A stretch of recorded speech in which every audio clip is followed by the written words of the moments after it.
Hello दोस्तों, आज मैं आपके लिए एक बहुत ही इंटरेस्टिंग और रोमांटिक ड्रामा लेकर आई हूँ जिसमें हमारा मेल लीड फीमेल लीड को चीट करके उसका भरोसा तोड़ देता है, जिससे रिवेंज लेने के लिए फीमेल लीड मेल लीड के अंकल से ही शादी कर लेती है जो कि काफी रिच और हैंडसम है।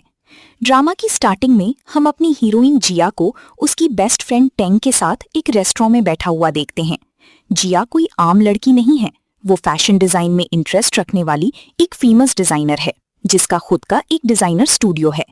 उसकी बेस्ट फ्रेंड टेंग उसे बोलती है, तुमने अपनी इतने सालों की मेहनत और टैलेंट के दम पर फैशन इंडस्ट्री में अपनी एक अलग जगह बनाई है, फिर तुमने वो स्टूडियो अपने बॉयफ्रेंड यान को क्यों दे दिया? टेंग की बातें सुनकर जिया स्माइल करती है और कहती है, वो स्टूडियो मैंने इसलिए बनाया था ताकि मैं चाओ फैमिली को साबित कर सकूं कि मैं किसी पर डिपेंड नहीं हूं और एक इंडिपेंडेंट वुमन हूं और उनकी हेल्प के बिना भी एक अच्छी लाइफ जी सकती हूँ। वो मैंने प्रूव कर दिया। और रही बात यान के नाम पर स्टूडियो करने की, तो मैं और यान 5 साल से रिलेशनशिप में हैं और मुझे यकीन हो गया है कि मैं अपनी पूरी लाइफ उसके साथ खुशी खुशी रह सकती हूँ। मेरी ग्रैंडमा ने जो इनहेरिटेंस मेरे नाम पर छोड़ी है, मैं उसके पैसे निकाल कर भी यान को दूंगी ताकि वो अपने बिजनेस को एक्सपैंड कर सके और फिर उसे लिन फैमिली का वारिस बना दिया जाएगा। मैं उसके साथ शादी करने के लिए बहुत एक्साइटेड हूँ। टैंग कहती है, तुम प्यार में अंधी हो गई हो। जिया उसके मुंह में केक ठूंस देती है और कहती है, तुम चुप रहो, तुम्हें लव के बारे में कुछ नहीं पता। यान एक बहुत अच्छा लड़का है, मुझे उसके लिए घर पर रहकर उसका ख्याल रखना है और अब मैं जा रही हूँ, वो घर पर मेरा वेट कर रहा होगा। ये बोलकर वहां से चली जाती है। जिया जब घर आती है तो उसके होश ही उड़ जाते हैं। वो यान को उसकी स्टेप सिस्टर मिली के साथ रोमांस करते हुए देखती है, जहां पर यान मिली से कहता है, तुम्हें इतनी भी क्या जल्दी है, थोड़ी देर और मेरे साथ रुको। मिली बोलती है, तुम्हें डर नहीं लगता है जिया, हमें इस तरह एक साथ देख ले तो? वैसे मैं चाहती हूँ कि वो हमें देख ले, फिर उसके रिएक्शन देखने में बहुत मजा आएगा। जिया ये सब सुन लेती है और चिल्लाकर बोलती है, यहाँ ये सब क्या चल रहा है? मिली कहती है, तुम सब खुद देख चुकी हो तो मैं तुम्हें खुद ही एक्सप्लेन कर देती हूँ। मैं और यान काफी टाइम से साथ हैं और हमको एक दूसरे से ट्रू लव है। जिया कहती है, क्या ट्रू लव? तुम मेरी पीठ पीछे चीटिंग करने को ट्रू लव बोल रही हो? यान कहता है, कौन तुम्हारी बात पर यकीन करेगा? मिली का सरनेम भी किया हुआ है, इसलिए अब मैं तुम्हारी जगह उससे शादी करने वाला हूँ। और अब वैसे भी तुम्हारा स्टूडियो मेरे हाथ में आ गया है और तुम एक बदतमीज और जिद्दी औरत हो और मिली तुमसे अलग है। वो जेंटल है, मुझे तुमसे बेहतर समझती है और उसे मेरा मन खुश रखना आता है। और ये सुनते ही जिया चिल्लाकर कहती है, बस करो, मैं यहाँ इसकी गुणगान सुनने नहीं आई हूँ। और फिर यान कहता है, चिल्लाना बंद करो, अब लिन फैमिली की इनहेरिटेंस मेरे पास है और तुम जैसी यूजलेस लड़की की मुझे कोई जरूरत नहीं है। जिया गुस्से में यान पर हाथ उठाती है। यान उसका हाथ पकड़ लेता है और जिया को धक्का मारकर नीचे गिरा देता है। जिया कहती है, मैं तुम्हें छोड़ूंगी नहीं, तुम जानते हो मेरे डैड कौन है? और फिर मिली बीच में बोलती है, जिया अब तुम कुछ भी नहीं हो और डैड तो तुमसे नफरत करती हैं, इसीलिए उन्होंने तुम्हें किक मार के घर से बाहर निकाल दिया था। और तुम सोच रही हो कि डैड अब तुम्हें एक्सेप्ट करके तुम्हारी हेल्प करेंगे और तुम्हारी अब हम लोगों की लाइफ में कोई जगह नहीं है। और फिर जिया कहती है, तुम देखना, एक दिन तुम्हें रिग्रेट होगा। उसकी ये बात सुनकर यान और मिली हंसने लगते हैं। वो दोनों मिलकर जिया को धक्का देकर घर से बाहर निकाल देती हैं। वो पैदल रोड पर चल रही होती है और एक कार उसके पास से होकर गुजरती है। जिया घबराकर नीचे गिर जाती है और उसको कुछ समझ नहीं आता। जिस लड़के के लिए उसने अपना करियर, अपनी पहचान, अपना स्टूडियो और यहाँ तक कि अपनी ग्रैंडमा की इनहेरिटेंस तक सैक्रिफाइस कर दी, आज वही लड़का उसे उसके ही घर से धक्के मारकर बाहर निकाल देता है। और बारिश तेज होती ही जा रही थी और बेचारी जिया अब भी जमीन पर गिरी हुई होती है और उसके कपड़े गीले हो चुके हैं और हाथ तक कांप रहे हैं और आंखों से आंसू रुकने का नाम नहीं ले रहे होते हैं। और एक आदमी उसके पास आकर अपनी जैकेट से उसे कवर करता है और उसके आंसू पूंछता है। जिया उसकी तरफ देखती है और बोलती है, अंकल आप? क्योंकि ये पर्सन और कोई नहीं, यान का अंकल शाओ होता है। वो जिया को उठाकर अपने साथ घर ले जाता है। जिया के माइंड में यान की कही हुई बातें घूम रही होती हैं कि मेरे अंकल लिन फैमिली के हेड हैं और वो एक रूड और एरोगेंट पर्सन है और उन्हें औरतों से सख्त नफरत है। जिया सोचती है, मगर अंकल ने तो मुझे काफी अच्छे से ट्रीट किया है। और इतने में शाओ उसके लिए पानी लेकर आता है और पूछता है, क्या तुम अब ठीक हो? और फिर जिया बोलती है, थैंक यू अंकल मेरी हेल्प करने के लिए। शाओ बोलता है, इट्स ओके, ये तो बहुत छोटी सी चीज है, मैंने यान की अफेयर के बारे में सुना, और तुम अब क्या करोगी? जिया बोलती है, अब जब उसके दिल में कोई और है तो मैं उससे और ज्यादा उलझना नहीं चाहती। 3 दिन बाद होने वाली एंगेजमेंट पार्टी में मैं खुद इस रिश्ते को खत्म कर दूंगी। ये सुनकर शाओ बोलता है, बस इतना ही? क्या यान को इतनी आसानी से जाने देना ठीक होगा? ये सुनकर जिया कुछ सोचने लगती है और एक डीप ब्रेथ के साथ बोलती है, अंकल, जब मेरी और यान की एंगेजमेंट फिक्स हुई थी तब किसी का नाम मेंशन नहीं किया गया था, और आप भी लिन फैमिली के मेंबर हैं, तो क्या आप मुझसे शादी कर सकती हो? ये सुनकर शाओ शॉक्ड हो जाता है और कहता है, तुम जानती हो तुम क्या बोल रही हो? जिया एक्सप्लेन करती है, यान के पास मेरा स्टूडियो है, लेकिन उसे ये नहीं पता कि अभी भी मेरे पास मेरी ग्रैंडमा की बहुत बड़ी इनहेरिटेंस मेरे पास है। और मैं जानती हूँ आप और यान के बीच में लिन फैमिली के वारिस बनने का कंपटीशन चल रहा है, तो अब हम दोनों का दुश्मन एक ही है। आप मुझसे शादी कर लो, मैं आपकी हेल्प कर सकती हूँ यान से जीतने में। और फिर शाओ कहता है, मुझे सब समझ आ रहा है, तुम ये शादी यान से रिवेंज लेने के लिए करना चाहती हो। जिया कहती है, हाँ, लेकिन इसमें हम दोनों का फायदा होगा। और फिर शाओ थोड़ा सोच समझकर बोलता है, ठीक है, तुम्हारे साथ ये डील करके मुझे खुशी होगी, क्योंकि हम दोनों अब एक ही नाव में सवार हैं। जिया बोलती है, अंकल, अब हम एक पार्टनर हैं, आप अब ये फिक्र छोड़ो और अपने बिजनेस पर ध्यान दो। लिन फैमिली का नेक्स्ट चेयरमैन सिर्फ आप बनोगे, ये मेरा आपसे प्रॉमिस है। वो शाओ से हैंडशेक करती है और नेक्स्ट सीन में शाओ और जिया अपना मैरिज सर्टिफिकेट लेकर बाहर आते हैं। शाओ जिया को कुछ बताने वाला होता है, पर इतने में उसका असिस्टेंट बैक्सियाओ पहुंच जाता है और बोलता है, बॉस, एक इमरजेंसी है, आपको अभी मेरे साथ चलना होगा। शाओ जिया को कहता है, तुम घर जाओ और रेस्ट करो। और शाओ कहता है, मुझे अभी कुछ अर्जेंट काम है, मैं इवनिंग में तुम्हें पिकअप करने आऊंगा। ये बोलकर वो कार में बैठ जाता है और ये सुनकर जिया हैरान होकर सोच में पड़ जाती है, अंकल अभी ये क्या बोलकर गए हैं? इसका मतलब मुझे उनके साथ रहना होगा। और शाओ का असिस्टेंट उसे बताता है, यान ने स्टूडियो को अपने नाम पर ट्रांसफर करवा लिया है और कुछ बड़े डिजाइनर को अपने साथ जोड़ने की तैयारी कर रहा है। इस पर असिस्टेंट बोलता है, बॉस, अगर उसने पहली बाजी मार ली तो क्या हो गया? शाओ उसकी तरफ देखते हुए बोलता है, तो क्या तुम्हें लगता है वो मुझसे कंपटीशन में जीत सकता है? असल में मैं तो अब तक उसके साथ खेल रहा था, असली कंपटीशन तो अब शुरू होगा। असिस्टेंट कहता है, ठीक है बॉस, मैं आपकी बात समझ गया, तो बताइए आपको हमें कहाँ जाना है? शाओ अपनी सर्टिफिकेट को देखते हुए स्माइल करता है और बोलता है, आज मेरी वाइफ विला में शिफ्ट होने वाली है, तो मुझे उसके आने से पहले सब कुछ तैयार करना है। इस पर असिस्टेंट मैरिज सर्टिफिकेट में जिया का फोटो देखकर हैरान होकर बोलता है, क्या आपकी वाइफ जिया है? इस पर शाओ, हाँ, मेरी वाइफ जिया है और न्यूली मैरिड कपल का साथ रहना तो बनता है। सीन शिफ्ट होता है और हम जिया को एक ब्यूटीफुल नाइट ड्रेस में देखते हैं शाओ के घर पर। रात में जिया बेचारी अनकंफर्टेबल फील कर रही थी और वो खुद को रेडी कर रही होती है अपने हस्बैंड से मिलने के लिए। और जिया कहती है, शादी चाहे जैसे भी हो मुझे निभानी होगी, क्योंकि अब मैं और अंकल एक पार्टनर हैं। लेकिन जिया को डर भी लग रहा होता है, अंकल अब शावर लेकर आते ही होंगे, मैं उन्हें कैसे फेस करूंगी? वो प्रैक्टिस करने लगती है। मैं हाथ जोड़कर उनसे रिक्वेस्ट करूंगी कि मैं आज उनके साथ वेडिंग नाइट स्पेंड करने के लिए रेडी नहीं हूं। इतने में शाओ शावर लेकर वहां आ जाता है और जिया से कहता है, चलो चलते हैं। जिया नर्वस होकर बोलती है, क्या जाना है? शाओ कहता है, सोनी और खानी। जिया उसके साथ बेडरूम में जाती है और रूम में जाकर जल्दी से बेड पर लेट जाती है और खुद को ब्लैंकेट से कवर करने लगती है।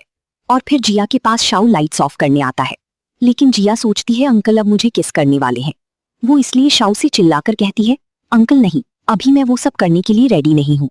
शाओ उसके चेहरे से ब्लैंकेट हटाकर बोलता है, तुम क्या सोच रही हो, मैं तो लाइट्स ऑफ कर रहा था।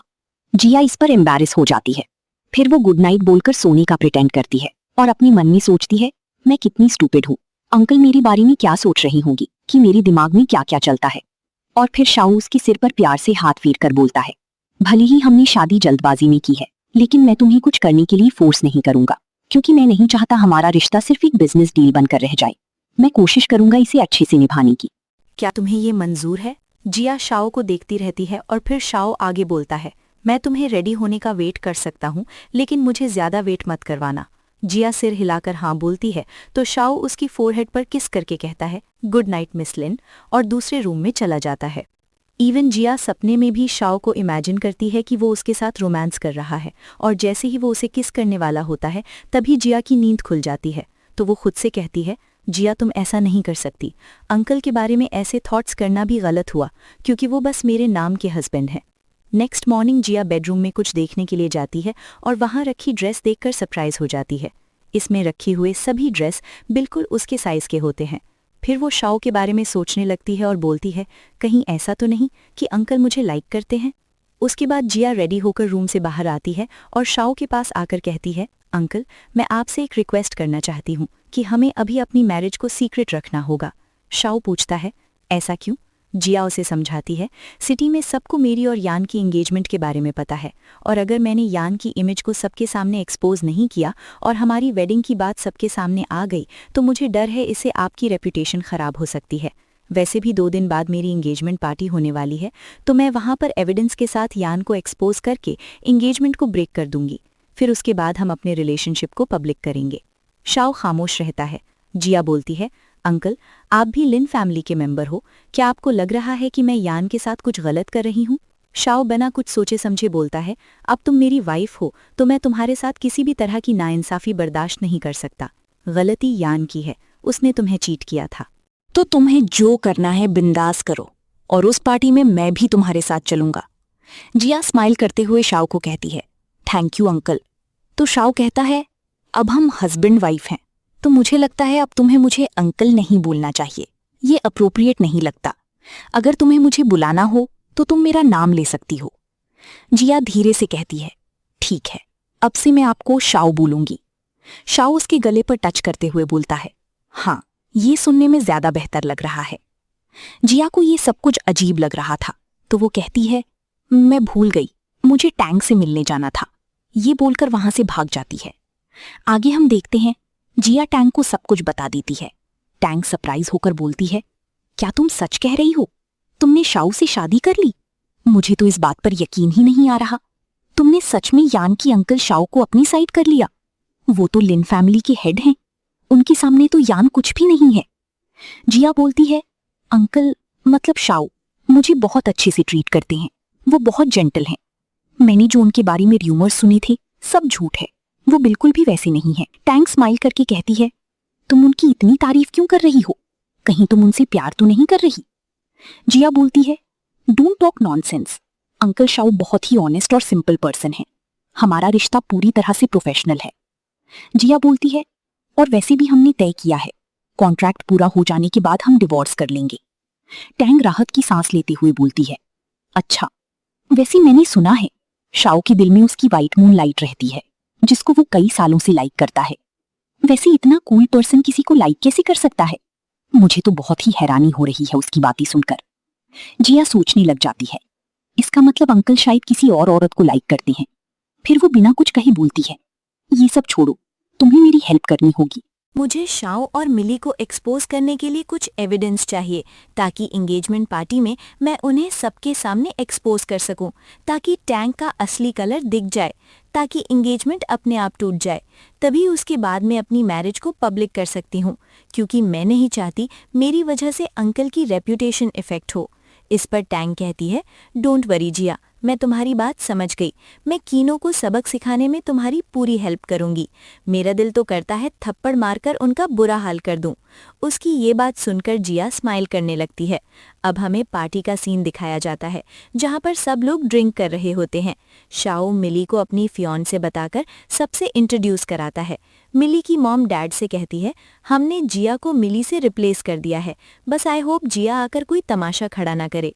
डैड कहते हैं, वो यहाँ कभी नहीं आएगी, तुम उसकी चिंता मत करो, और अगर गलती से वो यहाँ भी आ गई तो मैं उसकी टांगे तोड़ दूंगा।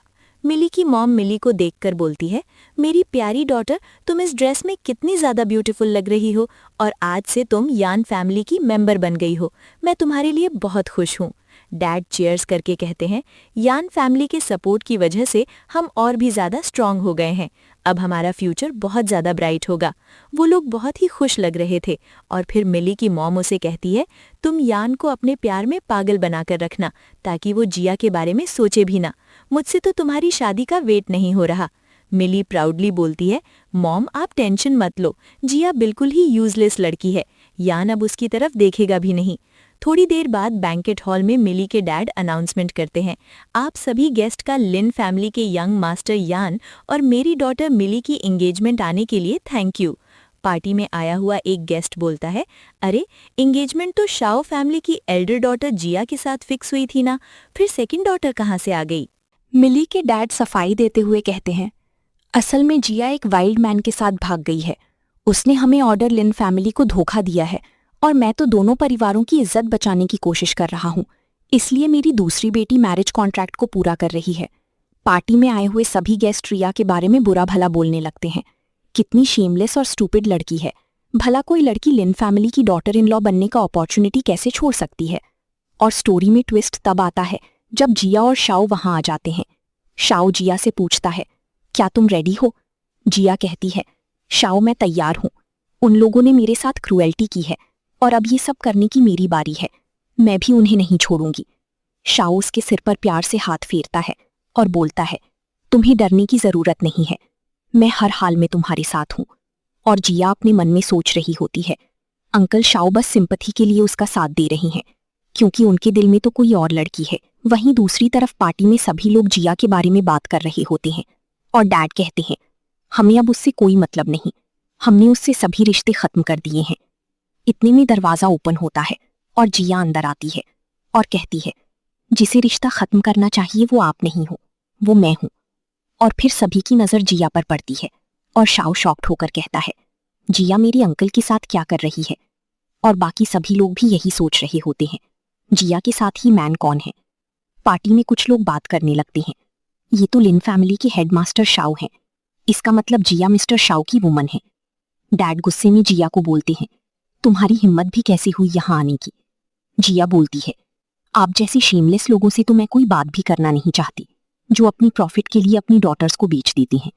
इतने में शाओ कहता है, जिया मैंने तुम्हें पहले भी बोला था कि तुम जैसी स्टूपिड लड़की मेरी वाइफ नहीं बन सकती। और अगर तुम यहाँ आकर मुझे कन्विंस करने आई हो तो इससे तुम्हारा और मेरा दोनों का टाइम वेस्ट होगा। जिया उसकी इंसल्ट करते हुए बोलती है, तुमने अपनी शक्ल देखी भी है तो तुम्हें लगता है मैं यहाँ तुम्हें कन्विंस करने के लिए आई हूँ? शाओ कहता है, मुझे पता है तुम यहाँ मेरे अंकल को लेकर आई हो ताकि वो मुझ पर प्रेशर क्रिएट कर सकें, लेकिन मेरे दिल में तुम्हारे लिए कोई फीलिंग नहीं है। मैं मिली को लाइक करता हूँ और उसी से शादी करूंगा। जिया बोलती है, मेरे साथ मिस्टर शाओ क्यों आए हैं ये तुम्हें बाद में पता चलेगा, पहले मेरा लाया हुआ गिफ्ट तो देख लो। शाओ गुस्से में कहता है, तुम्हारी हिम्मत कैसे हुई मेरे अंकल को नाम से बुलाने की? जिया एक चुटकी बजाती है और स्क्रीन पर शाओ और मिली की वीडियो शुरू हो जाती है जिसमें वो दोनों एक दूसरे के साथ रोमांस कर रही थी। उस वीडियो को देखकर सभी गेस्ट बोलने लगते हैं, हमने तो मिली को एक अच्छी और समझदार लड़की समझा था, मगर वो घटिया बदतमीज लड़की है जिसने अपनी सिस्टर के फियोंसे को चुराया है। दूसरी लड़की बोलती है, मैंने सुना है मिली की मॉम मिली के डैड से तब मिली थी जब उनकी फर्स्ट वाइफ प्रेग्नेंट थी। लगता है मिली भी अपनी मॉम की तरह है जो दूसरों की लाइफ को बर्बाद करती है। मिली बोलती है, नहीं ये सच नहीं है, ये वीडियो फेक है। जिया बोलती है, तुम्हारी मानने ना मानने से कुछ नहीं बदलेगा। ये फोटोज और वीडियोस मेरे पास बहुत सारी हैं और तुमने मेरा डिजाइनिंग स्टूडियो भी मुझसे छीन लिया। कयान और मिली की साजिश और रेप्यूटेशन को खराब करने वाली सच्चाई सब लोगों के सामने आ जाती है और जिया पब्लिकली अपनी एंगेजमेंट को कैंसिल करती है। डैड उस पर चिल्लाते हैं और कहते हैं, तुम यहाँ तमाशा क्यों कर रही हो? आज का दिन लिन फैमिली और कयान फैमिली के लिए स्पेशल डे है। यहाँ बड़ी बड़ी बिजनेसमैन आए हैं। आखिरकार तुम चाहती क्या हो? जिया डैड से बोलती है, आपको मेरी कोई फिक्र नहीं है, बस अपनी रेप्यूटेशन की परवाह है। डैड, ये आखिरी बार है जब मैं आपको डैड बोल रही हूँ। मॉम और ग्रैंडमा के जाने के बाद मैंने आपको अपना सब कुछ समझा था। मुझे नहीं पता था कि आप मुझे कुछ नहीं समझोगे और अपने फायदे के लिए मुझे बदनाम करोगे। मैं आज सबके सामने अनाउंस करती हूँ, मेरा किन फैमिली से कोई लेना देना नहीं है। डैड गुस्से में बोलते हैं, आज मैं तुझे मार मार कर सीधा कर दूंगा। बदतमीज लड़की, तुम बस ये सब बकवास कर रही हो। डैड जिया पर हाथ उठाते हैं मगर शाओ उनका हाथ पकड़ लेता है और कहता है, मिस्टर कियान, मेरे सामने आप मेरी वाइफ को हर्ट नहीं कर सकते। ये सुनकर सभी शॉक्ड हो जाते हैं। यान बोलता है, अंकल आप क्या कह रहे हो? जिया और आपका क्या कनेक्शन है? शाओ सबके सामने कहता है, जिया मेरी लीगल वाइफ है और मैंने उसके साथ मैरिज सर्टिफिकेट ले चुका हूं। जिया शाओ का हाथ पकड़कर बोलती है, मेरे हस्बैंड सही बोल रहे हैं, अब हम लीगल मैरिड कपल हैं। तो इसके हिसाब से यान मैं तुम्हारी आंटी हूं, तो अब से तुम मुझे आंटी बोलना। यान कहता है, जिया तुम्हारा दिमाग खराब हो गया है। मैं जानता हूं मुझे चिढ़ाने के लिए तुम इतनी क्रेजी बातें कर रही हो। और अंकल, आप इस बेवकूफी में जिया का साथ क्यों दे रहे हो? शाओ अपना मैरिज सर्टिफिकेट दिखाते हुए बोलता है, ये देखो, हम लोग सच में मैरिड कर चुके हैं। गेस्ट आपस में बात करने लगते हैं, बाप रे, प्रेसिडेंट लिन और यान तो अंकल और भतीजा है ना। इतनी डेंजरस स्टोरी तो मैंने सिर्फ टीवी पर देखी है। जिया ने एंगेजमेंट तोड़ते ही प्रेसिडेंट से शादी कर ली। क्या ब्रिलियंट स्ट्रैटेजी है, शाओ सभी गेस्ट से बोलता है। लेडीज एंड जेंट, पर मैं सभी को वार्न करना चाहता हूँ कि मेरी वाइफ के खिलाफ अगर किसी ने एक वर्ड भी बोला तो वो मेरा दुश्मन होगा। ये सब सुनकर जिया सोच में पड़ जाती है। क्या सच में मेरे पास कोई है जो अब मुझे प्रोटेक्ट करेगा? ये देखकर डैड के मन में लालच आ जाता है। फिर वो शाओ से प्यार से बात करने लगते हैं। तुम लोगों ने बताया ही नहीं कि शाओ हमारा सन इन लॉ है। जिया शाओ को अपनी तरफ खींचती है और बोलती है, ये मेरा हस्बैंड है और इसका आपसे कोई लेना देना नहीं है। अब यान जिया का हाथ पकड़ता है और कहता है, क्या तुम सच में मेरे अंकल के साथ हुकअप कर रही हो? लेकिन अंकल तो किसी भी औरत को लाइक नहीं करते थे, फिर वो तुमसे अचानक शादी कैसे कर सकते हैं? शाओ यान का हाथ झटक कर कहता है, अब जिया तुम्हारी आंटी है और अपनी आंटी के साथ तमीज से बात करो, वरना मुझसे बुरा कोई नहीं होगा। ये बोलकर वो जिया को अपने साथ वहां से ले जाता है। यान गुस्से में ग्रैंडपा को कॉल करके बोलता है, मुझे आपको कुछ अर्जेंट बताना है, मैं आपसे मिलने आ रहा हूँ। और मन में सोच रहा था, अंकल मेरी फियोंसे के साथ मिलकर मुझे चीट कर रहे थे और ये बात अगर ग्रैंडपा को पता चल गई तो वो अंकल को लिन फैमिली से बाहर निकाल देंगे। नेक्स्ट सीन में ग्रैंडपा शाओ को डांट रहे होते हैं, मैंने तुम्हें शादी करने के लिए कहा था, ना कि अपनी ही भतीजे की औरत को चुराने के लिए।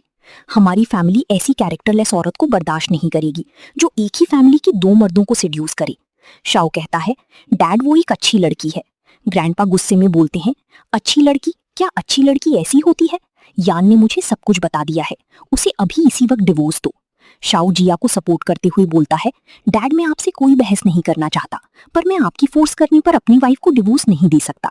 ये बोलकर वो वहां से चला जाता है और यान ग्रैंडपा को इम्प्रेस करने की कोशिश करता है। शाओ के डैड ग्रैंडपा गुस्से में होते हैं और उन्हें लगता है कि वो लड़की कितनी ज्यादा चालाक होगी जो उनके बेटे को अपने इशारों पर नचा रही है, तो वो खुद जिया को इन्वेस्टिगेट करने का सोचते हैं। नेक्स्ट डे वो एक क्लीनर के कपड़े पहनकर शाओ के ऑफिस जाती हैं और वहां गिरने का प्रिटेंड करते हैं। जिया उनके पास आती है और उनकी हेल्प करती है। आप ठीक तो हैं? मैं आपको हॉस्पिटल लेकर चलती हूँ। ग्रैंडपा बोलते हैं, मेरे पास पैसे नहीं हैं। जिया कहती है, नहीं, आप थोड़ी देर कैफेटेरिया में बैठकर रेस्ट कर लो और मैं आपको हॉस्पिटल लेकर चलूंगी। आपको पैसों की टेंशन लेने की कोई जरूरत नहीं है। और फिर जिया ग्रैंडपा को लेकर जा रही होती है, तभी वो मिली से टकरा जाती है। मिली जिया से कहती है, तुम ओल्ड मैन क्लीनर को लेकर कहाँ जा रही हो? भूलो मत, ये एरिया सिटी के रिचेस्ट और पॉपुलर लोगों के लिए है और तुम ओल्ड पुअर मैन को लेकर यहाँ आ गई हो। बाकी लोग क्या सोचेंगे?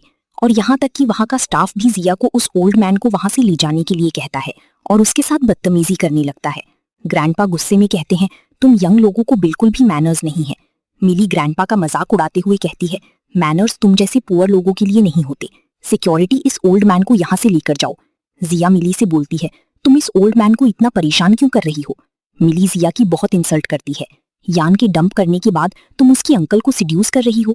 जिया मिली, पर अभी भी सारी पावर मेरे पास है। मैं तुम सबको यहाँ से फायर करता हूँ। अच्छा होगा अगर तुम यहाँ से खुद चले जाओ, वरना तुम जैसे लोगों से डील करने के लिए मेरे पास और भी तरीके हैं। मिली हंसते हुए कहती है, ये ओल्ड मैन पागल हो गया है। मैं लिन फैमिली की बैकबोन हूँ और ये ओल्ड मैन मुझे यहाँ से निकालेगा। वो सिक्योरिटी को कहती है, खड़े क्यों हो, निकालो इन दोनों को यहाँ से बाहर। जिया ग्रैंडपा के आगे आकर उन्हें प्रोटेक्ट करती है। इतने में शाओ वहां आ जाता है और कहता है, रुक जाओ, क्या मेरी एम्प्लॉइज को सही और गलत में फर्क करना भी नहीं आता? वो सबको डांटता है और मिली को बोलता है, तुम किस हक से मेरे ऑफिस में आकर ऑर्डर चला रही हो? स्टाफ शाओ को एक्सप्लेन करने लगता है, मिस जिया इस ओल्ड क्लीनिंग मैन को लेकर यहाँ आ गई, जिसकी वजह से यहाँ का एटमॉस्फेयर खराब हो रहा था। शाओ कहता है, मेरी कंपनी में हर एम्प्लॉय बराबर है, हम किसी के साथ भी भेदभाव नहीं करते। इतने में यान भी वहां भागता हुआ आता है और मिली से पूछता है, तुम यहाँ क्या कर रही हो? यान ग्रैंडपा को देखकर बोलता है, ग्रैंडपा आप यहाँ क्या कर रहे हो?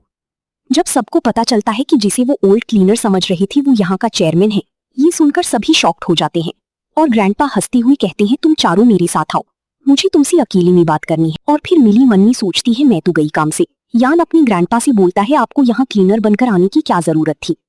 तो फिर ग्रैंडपा बोलते हैं, अगर नहीं आता तो पता कैसे चलता कि जिया कितनी सॉफ्ट और काइंड हार्टेड पर्सन है। पहले मुझे मिसअंडरस्टैंडिंग हो गई थी, पर अब सब कुछ समझ आ गया है। ये सुनकर शाओ खुश हो जाता है। वो यान को झूठ बोलने के लिए डांटने लगते हैं और कहते हैं, तुम्हें लोगों की परख नहीं है, मुझे लगता है तुम्हें किसी ब्रांच ऑफिस में भेजना चाहिए ताकि तुम थोड़ा एक्सपीरियंस हासिल कर सको। यान कहता है, मैं ब्रांच ऑफिस नहीं जाऊंगा। इस पर ग्रैंडपा बोलते हैं, यान एक है पर तुम उसकी अंकल हो। तुमने उसकी एक्सियंसे से शादी कर ली, ये उसके मुंह पर एक तमाचा है। लेकिन वो अब काफी मेहनत कर रहा है और स्टूडियो को अपने नाम करने के बाद टीम दिन पर दिन बढ़ा रहा है। अगर वो जीत गया तो हम लिन फैमिली का डिजाइन डिपार्टमेंट उसे हैंडओवर कर देंगे। ये बोलकर ग्रैंडपा वहां से चले जाते हैं। उनके जाने के बाद जिया बोलती है, मुझे आपसे कुछ बात करनी है। शाऊ उसे पकड़कर बोलता है, बाकी सब बाद में, सबसे इंपॉर्टेंट बात यह है कि अब तुम मिसेस लिन हो। ये कहते हुए वो जिया को किस करने वाला होता है और तभी वहां शाऊ का असिस्टेंट आ जाता है और बोलता है, सॉरी, मैं आपको शेड्यूल व्हाट्सएप कर दूंगा। दोनों ऑकवर्ड हो जाते हैं। जिया उसे बोलती है कि वो इस कंपटीशन में हिस्सा लेना चाहती है और उसकी सपोर्ट के बिना यान स्टूडियो को चला नहीं सकता। शाऊ उसकी डिजाइन देखता है और कहता है, मैं तुम्हारी साथ हूं, तुम टेंशन मत लो। जिया बोलती है, मेरी सपोर्ट से आप ही लिन फैमिली के वारिस बनोगे। कंपटीशन के दिन यान और मिली जिया को नीचा दिखाने का कोई मौका नहीं छोड़ते। मिली अपना डिजाइन हार्ट बीट दिखाती है और 9.2% पॉइंट्स ले आती है।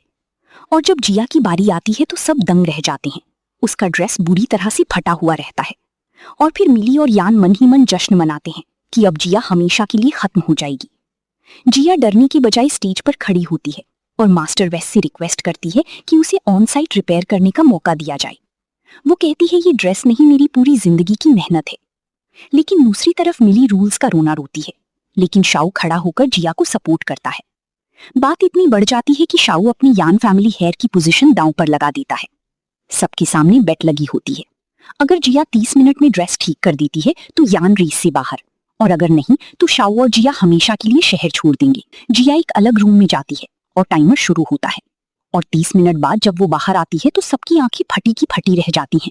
वो फटी हुई फ्रॉक अब एक स्टनिंग रॉयल चाइनीज गाउन में बदल जाती है और ये देखकर मास्टर वेस्ट खड़े होकर तालियां बजाते हैं और मास्टर वेस्ट इसे ही रियल आर्ट कहते हैं।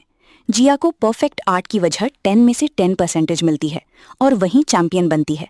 जीतने के बाद जिया रुकती नहीं, वो स्टेज पर सीसीटीवी फुटेज चला देती है जिसमें कियाऊ शान मिली को ड्रेस डैमेज करते हुए साफ देखा जा सकता है। मास्टर वेस्ट गुस्से में मिली को डिस्क्वालीफाई करते हैं और हमेशा के लिए बैन कर देते हैं और यान शर्त हार जाता है और उसे जिल्लत के साथ बाहर निकाल देता है। बाद में शाऊ और जिया रेस्टोरेंट में सेलिब्रेट करते हैं। जिया को पता चलता है कि शाऊ ने पहले ही उसका हुनर और स्किल मास्टर वेस्ट को दिखा दी थी। जिया इमोशनल होकर पूछती है, आपने इतना बड़ा रिस्क क्यों लिया? शाऊ धीरे से कहता है, क्योंकि मुझे तुम पर ट्रस्ट था। उस पल दोनों के बीच की दूरियां खत्म होती हैं। शाऊ उसे किस करने ही वाला होता है, पर तभी उसके पास एक मैसेज आता है और वो वहां से चला जाता है। और अचानक स्टोरी में यूवी की एंट्री होती है। वो शाऊ और जिया को साथ देखकर जलन में जल उठती है। वो दोस्ती का नाटक करके ऑफिस ज्वाइन करती है, पर पीछे से जिया का पास्ट जांच पड़ताल करवाती है और वो जिया को 100 मिलियन देकर शाऊ को छोड़ने का ऑफर देती है। लेकिन जिया उसे मुंह तोड़ जवाब देती है और यूवी और यान हाथ मिला लेते हैं और जिया को अगवा करवाने की कोशिश करते हैं, पर शाऊ उसे बचा लेता है। अब प्रेस कॉन्फ्रेंस होने वाली है, पर जिया को पता चलता है कि किसी ने उसके कंप्यूटर के साथ छेड़छाड़ की है और वो समझ जाती है कि दुश्मन उसे नीचा दिखाना चाहते हैं। और फिर शाऊ को अचानक एक कॉल आता है और वो जिया को रेस्टोरेंट में अकेला छोड़कर चला जाता है और वो उसे बोलता है कंपनी में कुछ जरूरी काम है। और नेक्स्ट सीन में हमें दिखाते हैं उसकी बचपन की दोस्त मिनी, जो 10 साल बाद चीन वापस आती है और उसे खास यान ने बुलाया था और वो यान से पूछती है, तुमने मुझे इतनी जल्दी वापस क्यों बुलाया? यान कहता है, तुम बहुत मेहनत करती हो और शायद तुम काम में कुछ ज्यादा ही व्यस्त थी, इसीलिए तुम्हें पता नहीं चला अंकल की शादी हो गई है। ये सुनकर वो भी हैरान हो जाती है और फिर यान उसे कहता है, मैं जानता हूं तुम अंकल को पसंद करती हो और तुम ही अंकल की आइडियल वुमेन हो, लेकिन जिया ने अंकल को पता नहीं कौन सा तरीका अपनाकर फंसाया है। लेकिन मैं चाहता हूं तुम अंकल की जिंदगी में वापस आ जाओ, उन्हें तुमसे ज्यादा कोई भी संभाल नहीं सकता। मिनी यान से कहती है, मुझे रेस्टोरेंट ले चलो, जहां जाकर वो शाऊ से मिलती है और कहती है, शाऊ 10 साल हो गए, क्या तुमने मुझे याद किया था? शाऊ उससे उल्टा पूछने लगता है, क्या मैं तुम्हारे अचानक आने का कारण जान सकता हूँ? मिनी बोलती है, 10 साल पहले तुमने मुझसे शादी करने का प्रॉमिस किया था। अरे मुझे लगा अब वादे को पूरा करने का समय आ गया है। और फिर शाऊ उसे समझाता है, मैंने कभी भी तुमसे शादी करने का वादा नहीं किया था और वैसे भी मैं पहले से ही शादीशुदा हूँ। मिनी चिल्लाकर कहती है, तुम मुझसे झूठ बोल रही हो, तुम मेरे अलावा किसी और से शादी कैसे कर सकते हो? शाऊ बोलता है, मुझे तुमसे झूठ बोलने की क्या जरूरत है, मैं सच में शादीशुदा हूँ। मिनी कहती है, तुम मेरे अलावा किसी और से शादी कैसे कर सकती हो? तुमने मेरे ब्रदर की फ्यूनरल पर मुझसे शादी करने का वादा किया था। तुमने कहा था तुम मेरी जिम्मेदारी लोगी। और फिर शाओ बोलता है, मुझे याद है तुम्हारे भाई की मौत मेरी जान बचाते हुए थी और मैंने उसे वादा किया था कि मैं तुम्हारा ख्याल रखूंगा एक भाई बनकर, और इसीलिए मैंने तुम्हें गोद लेना चाहा था, मगर तुमने मना कर दिया था। और फिर मिनी कुछ भी सुनने के लिए तैयार नहीं होती। वो अपना गुस्सा शाओ पर उतारने लगती है। शाओ उठकर मिनी के पास से जाने लगता है। इतने में जिया भी वहां आ जाती है और वो उन दोनों को साथ में देख लेती है और वो सोचती है, अंकल ने ही तो मुझे कहा था उन्हें किसी काम से कंपनी में जाना है, मगर वो यहाँ क्या कर रही हैं? क्या यही वो लड़की उनकी मूनलाइट है जिसे वे कई सालों से पसंद करते हैं? और इन सब से ही जिया के मन में गलतफहमी होने लगती है और वो खुद से कहती है, मुझे अंकल को किसी और वुमेन के साथ देखकर बुरा नहीं लगना चाहिए। वैसे भी हमारा संबंध सिर्फ नाम का है, पर मुझे बुरा लग रहा है। लेकिन ऐसा मेरे साथ क्यों हो रहा है? क्या मैं सच में अंकल को पसंद करने लगी हूँ? और मिनी शाओ को पीछे से गले लगाकर बोलती है, मैं तुम्हें बहुत पसंद करती हूँ, लेकिन अगर तुम किसी अदर वुमेन के साथ खुश हो तो मैं सिर्फ तुम्हारी खुशी चाहती हूँ। क्या तुम मुझे अपनी पत्नी से नहीं मिलवाओगी? लेकिन शाओ उसकी इंटेंशन समझ रहा था और उसे पता था अभी मिनी इमोशनली स्टेबल नहीं है, तो वो उसे घर ले जाने की बजाय होटल जाने के लिए कहता है और बोलता है, तुम आराम करो, जब तुम गुड फील करोगी तो मैं तुम्हें अपनी वाइफ से मिलवाऊंगा। और वो उसे लेकर होटल में जाता है और वो मिनी से कहता है, मैं तुम्हारी फीलिंग्स को समझता हूँ, और उसे जिया के बारे में बताने लगता है कि वो बहुत ही ब्यूटीफुल और जेंटल पर्सन है और उसकी डिजाइनिंग स्किल बहुत ही कमाल की है। हाल ही में अभी उसने इंटरनेशनल डिजाइनिंग कंपटीशन जीता है और मिनी को उसकी तारीफ सुनकर गुस्सा आ रहा होता है। मिनी उससे पूछती है, मैं यहाँ रहने का सोच रही हूँ, तो क्या मैं तुम्हारी कंपनी को ज्वाइन कर सकती हूँ? और ये मेरे लिए भी अच्छा मौका होगा सिस्टर इन लॉ के साथ रहकर काम सीखने का। शाओ कहता है, ठीक है, अगर तुमने उसे ठेस पहुंचाने की सोची तो मैं बर्दाश्त नहीं करूंगा। ये बोलकर वो मिनी के पास से चला जाता है। मिनी किसी को कॉल करके बोलती है, मुझे जिया की सारी जानकारी चाहिए। वो कब कहाँ जाती है और क्या करती है। और फिर नेक्स्ट डे में कंपनी का सीन दिखाया जाता है जहां शाओ न्यू प्रोजेक्ट की अनाउंसमेंट करता है और उसी प्रोजेक्ट का चार्ज जुआ को बनाता है और बोलता है जिया एक आउटस्टैंडिंग डिजाइनर है और उसके साथ इस प्रोजेक्ट पर मिनी भी काम करेगी। ये खबर जिया के लिए किसी डिप्रेशन से कम नहीं है, लेकिन फिर वो अपने आप को समझाती है, वैसे भी मैं शाहो की सिर्फ नाम की वाइफ हूँ और अब इस टाइटल की असली हकदार यानी कि मिनी वापस आ गई है। और वहीं पर मिनी जिया से प्यार से बात करने का ड्रामा करती है और उसे सिस्टम लॉक खोल दिया, मगर उसके दिमाग में सिर्फ एक ही बात चल रही थी, शाहो की वाइफ होना सिर्फ मैं डिजर्व करती हूँ, वो मेरी जगह है जो मैं तुमसे वापस लेकर रहूंगी। जिया अपनी पेनड्राइव ढूंढ रही होती है तो उसकी नजर पड़ती है पेनड्राइव के पास जिया की फोटो रखी होती है जिसके ऊपर कुछ अब्यूजिव वर्ड्स लिखे होते हैं। वो देखकर जिया डर जाती है और बोलती है, ये हरकत किसी ने जानबूझकर की है क्योंकि ऑफिस के इस एरिया में सीसीटीवी कैमरा इंस्टॉल नहीं है, पर तुम टेंशन मत लो, मैं खुद इस मामले को इन्वेस्टिगेट करूंगी। और फिर जिया कहती है, रहने दो, हो सकता है किसी ने जानबूझकर प्रैंक किया हो। और फिर रात में जिया को एक डरावना सपना आता है जिसमें वो अपने बचपन को देखती है, कैसी उसकी सौतीली माँ ने उसे अनवांटेड बोला और उसकी माँ की आखिरी निशानियां जैसे कि फोटो और कपड़ों को कैंची से काट देती थी और उसकी सौतीली बहन उसे बहुत बुरी तरह ट्रीट किया करती थी। और जिया सपने में बहुत ज्यादा डर जाती है और वो सपने में बोल रही होती है, मुझे मेरी मॉम का पेंडेंट वापस कर दो। और फिर वो जिया की चिल्लाने की आवाज सुनकर उसके रूम में आ जाता है और वो जिया को रोता हुआ देखकर शाहो का दिल पिघलने लगता है। वो उसे संभालता है और बोलता है, जिया तुम एक स्ट्रांग वुमन हो, वो बस एक बुरा सपना था, तुम उसे भूल जाओ। और वो जिया को कंफर्टेबल करने की कोशिश करता है और बोलता है, तुम आराम से सो जाओ, तब तक तुम सो नहीं जाती, मैं तुम्हारे पास ही बैठा रहूंगा। और वो उसके फॉरहेड पर किस करता है। और फिर नेक्स्ट मॉर्निंग जिया की आंख खुलती है और वो देखती है शाओ उसके साथ सेम बेड पर सो रहा है और जिया उसके फेस पर टच करती है और बोलती है, आपसे दूर रहना इम्पॉसिबल है और आप सोते हुए कितने ज्यादा हैंडसम लग रहे हो।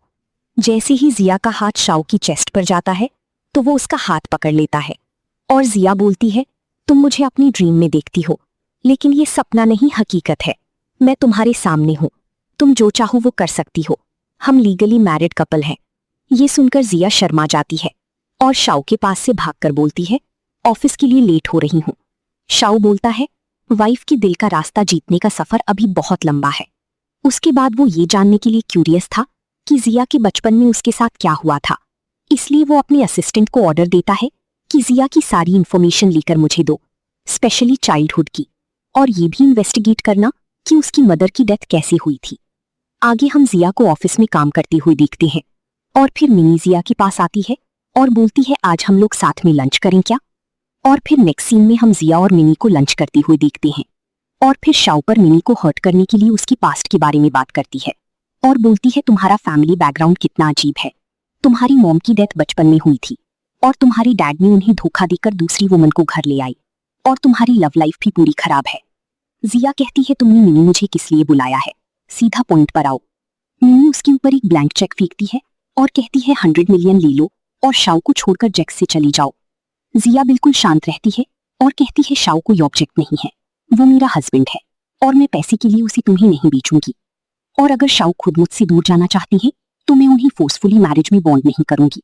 और उन लोगों के बीच चैलेंज हो जाता है और मिनी उसे कहती है तुम देख लेना शाओ मुझे यूज करेगा, और गुस्से में उठकर बाक्साओ से चली जाती है। मिनी जिया को रास्ते से हटाने के लिए एक डेंजरस प्लान बनाती है। जब जिया रेस्टोरेंट से बाहर आती है तो कुछ गुंडे उसके पास आते हैं, लेकिन जिया घबराती नहीं है और गुंडों को बोलती है मैं तुम्हें डबल और ट्रिपल पैसे ऑफर करती हूँ। बोलती है मैं शाओ की वाइफ हूँ, अगर मुझे कुछ भी हुआ तो मेरा हस्बैंड तुम्हें छोड़ेगा नहीं। वहीं हम आगे देखते हैं शाओ का असिस्टेंट उसे बताता है जिया की नाइटमेयर्स पानी के पीछे का राज उसकी चाइल्डहुड का ट्रॉमा है जो उसकी स्टेप मॉम और स्टेप सिस्टर ने उसे दिया है, और वो डिसाइड करता है कि जिया की मॉम की आखिरी निशानी यानी कि वो पेंडेंट उसे वापस लेकर देगा। शाओ जिया को कॉल करता है तो उसका फोन स्विच ऑफ आता है और फिर असिस्टेंट कहता है मैंने मिस जिया को मिनी के साथ जाते हुए देखा था, और फिर शाओ असिस्टेंट को बोलता है जाओ जल्दी से उनकी लोकेशन का पता करो। और फिर शाओ जिया को ढूंढता हुआ बाक्साओ आ जाता है और वो उन गुंडों की जमकर पिटाई करता है, और फिर जिया बहुत ज्यादा घबरा रही थी और जिया को जैकेट से कवर करके उसे धीरे से आने के लिए माफी मांगता है और फिर जिया को उठाकर घर ले आता है। मिनी अपनी प्लान की फ्लॉप हो जाने पर बोलती है जिया तुम इस बार बच गई क्योंकि तुम्हारी किस्मत अच्छी थी, लेकिन अगली बार तुम देखना मैं तुम्हें शाओ की लाइफ से हमेशा के लिए गायब कर दूंगी। जिया शाओ को थैंक यू कहती है, आपने उन गुंडों को बहुत जोर से मारा और मैंने तो कभी सोचा नहीं था आप जैसा कूल माइंड पर्सन गुस्से में इतना ज्यादा अग्रेसिव हो सकता है। शाओ कहता है जो भी तुम्हें हर्ट करेगा मैं उसे छोड़ूंगा नहीं, तो तुम फिक्र मत करो, मैं इस मैटर को पूरी तरह इन्वेस्टिगेट करूंगा कि इसके पीछे किसका हाथ है। जिया अपने मन में सोच रही होती है अंकल आप मेरे साथ इतने अच्छे हो, क्या मैं आपके साथ पूरी लाइफ रह सकती हूँ अब। और बेचारी जिया को भी शाओ से काफी ज्यादा अटैचमेंट हो जाती है, मगर वो खामोश रहने का डिसाइड करती है क्योंकि उसे लगता है शाओ अपनी मूनलाइट को लाइक करता है और कॉन्ट्रैक्ट मैरिज की वजह से उसके साथ फंसा हुआ है। वहीं शाओ भी अपने मन में बोलता है अगर मैं तुम्हें बताऊं कितने सालों से तुम मेरे दिल में हो और मैं तुम्हें लाइक करता हूं तो शायद तुम्हें मेरी बात पर यकीन ना हो। दूसरी तरफ मिनी चुपचाप अपनी साजिश बुनती रही और उसने शाओ के साथ हाथ मिला लिया। दोनों का गोल सेम था, जिया को बर्बाद करना। शाओ को यान फैमिली की प्रॉपर्टी चाहिए थी और वेवेई को सिर्फ हिस्सा। उसकी ऑब्सेशन इतनी ज्यादा थी कि वो कह रही थी अगर शाओ उसके साथ हो तो उसे कुछ और नहीं चाहिए, पर शाओ की लाइफ से जिया का पूरी तरह से गायब होना जरूरी है। दोनों मिलकर जिया की रेप्यूटेशन डिस्ट्रॉय करने का प्लान बनाते हैं। इसी बीच वेस्ट ब्रांड का बड़ा फैशन प्रोजेक्ट और प्रेस कॉन्फ्रेंस आने वाला था जिसके लिए जिया ने 3 साल मेहनत की थी, लेकिन कॉन्फ्रेंस से पहले ही उसके कंप्यूटर के साथ छेड़छाड़ होती है और सारे इंपॉर्टेंट डिजाइन्स लीक हो जाते हैं, और यहाँ तक कि प्रेस कॉन्फ्रेंस में सबके सामने उस पर प्लेजरिज्म का इल्जाम लग जाता है क्योंकि रोई स्टूडियो यही सेम डिजाइन्स कुछ घंटे पहले लॉन्च कर देता है और डिजाइन सेल भी हो जाते हैं। और फिर जिया को मीडिया चारों तरफ से घेर लेती है, लोग उसे चोर और फ्रॉड कहने लगते हैं और उसकी रेप्यूटेशन 1 सेकंड में टूटने लगती है।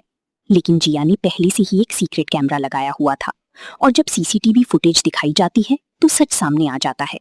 असली चोर छाओ श्रीन थी जो अंदर घुसकर डिजाइन्स चुरा रही थी। सबको पता चल जाता है कि जिया इनोसेंट है और उसके खिलाफ साजिश रची गई थी, और इस सिचुएशन को संभालने के लिए जिया बैकअप कलेक्शन वेंज सीरीज लॉन्च कर देती है जिससे प्रेस कॉन्फ्रेंस और भी सक्सेसफुल हो जाती है। शाओ उसकी हर तरह से सपोर्ट करता है और उसकी जगह सारी ड्रिंक्स खुद पीता है क्योंकि जिया अल्कोहल टॉलरेट नहीं कर पाती। और फिर सब लोग देख लेते हैं कि वो अपनी वाइफ से कितना प्यार करता है, पर बाद में शाओ जिया को सरप्राइज देता है। वो कियो ग्रुप अक्वायर कर लेता है, वही फैमिली जिसने जिया और उसकी मॉम को सालों तक इंसल्ट किया था। ये उसका रिवेंज और रिवॉर्ड दोनों था। जिया बिना हेजिटेशन के अग्रीमेंट साइन कर देती है क्योंकि उसका उन लोगों से कोई इमोशनल अटैचमेंट नहीं बचा था। लेकिन मिनी अब भी नहीं रुकी। वो शाओ को होटल में बुलाकर ट्रैप करने की कोशिश करती है और जिया को गलत फोटो भेज देती है ताकि मिसअंडरस्टैंडिंग हो जाए। वो चाहती थी कि जिया उन्हें साथ देखकर शाओ को छोड़ दे। मिनी का पैर ऑब्सेशन में बदल चुका था। वो फोर्सफुली शाओ के साथ रहना चाहती थी, चाहे झूठा ड्रामा क्यों ना करना पड़े। और जब जिया शाओ पहुंचती है और सिचुएशन को गलत समझकर उसका दिल टूट जाता है। उसे लगता है कि सब लोग उसे हमेशा छोड़ देते हैं। गुस्से और दर्द में वो शाओ से डिवोर्स मांग लेती है। शाओ एक्सप्लेन करना चाहता है पर जिया का ट्रस्ट पहले ही टूट चुका था और वो उसे साइलेंट ट्रीटमेंट देना शुरू कर देती है।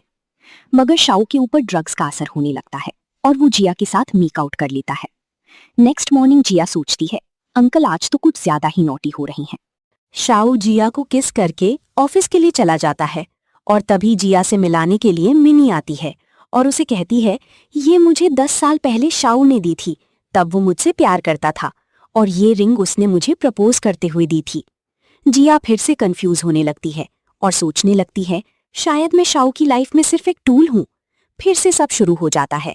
वो शाओ को कॉल करती है मगर शाओ का फोन बिजी था, तो वो सोचती है शायद अंकल मिनी से बात कर रहे हैं और जिया बिना बताए सिटी को छोड़ने का डिसाइड करती है। शाओ का असिस्टेंट उसे बताता है उसने मिस जिया को अभी एयरपोर्ट जाती हुए देखा है। ये सुनकर शाओ सोचने लगता है जिया मुझे बिना बताए कहीं जा रही है, तो वो उसे मिलने के लिए भागता है और उसे रोकता है। तुम कहीं जा रही हो क्या? तो जिया कहती है, आपका इस वक्त मिनी के साथ होना चाहिए, मुझे सब पता चल गया है। आप दोनों एक दूसरे को लाइक करते हो और आपने 10 साल पहले उसे प्रपोज किया था। असिस्टेंट कहता है, मैडम आपको कोई मिसअंडरस्टैंडिंग हो रही है। बॉस की फर्स्ट और लास्ट लव आप हो, वो आपको शुरू से लाइक करते हैं। जिया को उसकी बात पर यकीन नहीं आता, तो फिर शाओ उसे अपने साथ घर लेकर जाता है और उसे जिया के लिए लिखी हुई लेटर दिखाता है और उसे ग्रैंड वेडिंग के लिए प्रपोज करता है। दोनों के बीच सभी मिसअंडरस्टैंडिंग खत्म हो जाती हैं और फिर असिस्टेंट शाओ को बताता है, आपकी ऑनर्स के अकॉर्डिंग मैंने मिनी को अफ्रीका भिजवा दिया है वर्क साउ पर, अब उसे हार्ड वर्क करना पड़ेगा।